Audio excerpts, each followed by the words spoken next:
आरोहीपुर नाम के शांत गांव में विवान नाम का 16 वर्षीय लड़का रहता था। विवान जब सिर्फ 6 साल का था, उसकी मां बीमारी से चल बसी और उसके पिता शिरोमणि जंगल से लकड़ियां लाने गए थे, लेकिन फिर कभी लौटकर नहीं आए। तब से विवान को गांव के स्कूल मास्टर हरिपाल और उनकी पत्नी सुधा ने पाला।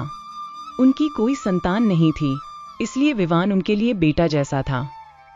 एक शाम सुधा खाना लेकर आती है। लो बेटा, खाना खा लो और चाहिए तो बोल देना। मौसी, मैं कब तक आपका सहारा बनकर रहूंगा? मैं आपके लिए बोझ नहीं बनना चाहता। अरे पगले, बच्चे कभी बोझ होते हैं क्या? तुम हमारे दिल का टुकड़ा हो। खाना खाकर विवान बाहर निकलता है। बाहर हरिपाल मिलते हैं। बेटा, अब तुम बड़े हो गए हो, कुछ जिम्मेदारी सीखनी चाहिए। जी मास्टर जी, आप लोगों ने मुझे संभाला, अब मैं आपका सहारा बनना चाहता हूँ। तो चाहो तो पास के जंगल से शहद या बांस लाकर बेच सकते हो। अब जंगल पहले जैसा खतरनाक नहीं। अगली सुबह विवान कुल्हाड़ी लेकर जंगल पहुंचा। दिल में एक ही ख्याल, अब मैं अपने पैरों पर खड़ा हो जाऊंगा। मास्टर जी ने मुझे पाला, अब मैं उनका कर्ज चुकाऊंगा। अचानक एक चमकदार नीला बगुला पेड़ पर बैठा उसे घूरने लगा। ये बगुला बाकी जैसा नहीं, बहुत बड़ा और अजीब लग रहा। बगुला उड़कर उसके करीब आता है और इंसानी आवाज में बोलता है, मैं जानती हूँ तुम कौन हो।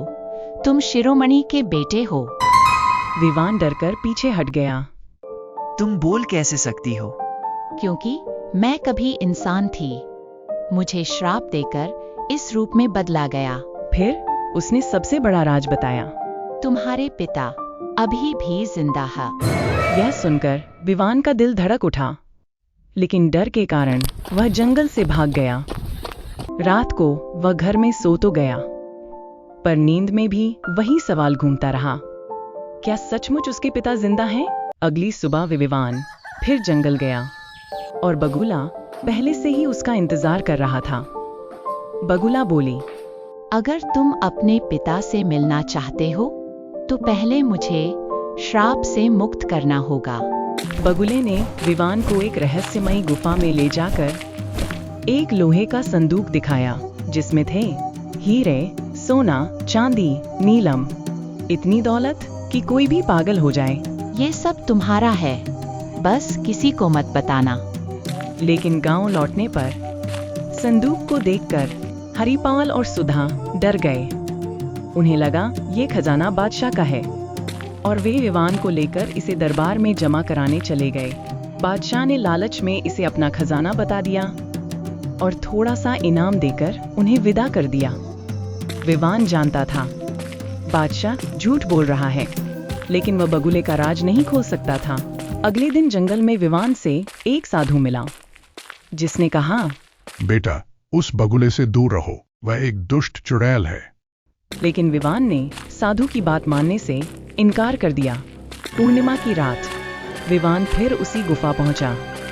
बगुला बोली, इस नीली बोतल को तोड़ दो, मैं मुक्त हो जाऊंगी और तुम्हारे पिता से मिलवा दूंगी। जैसे ही विवान बोतल तोड़ने लगा, वहां साधु और हरिपाल पहुंच गए।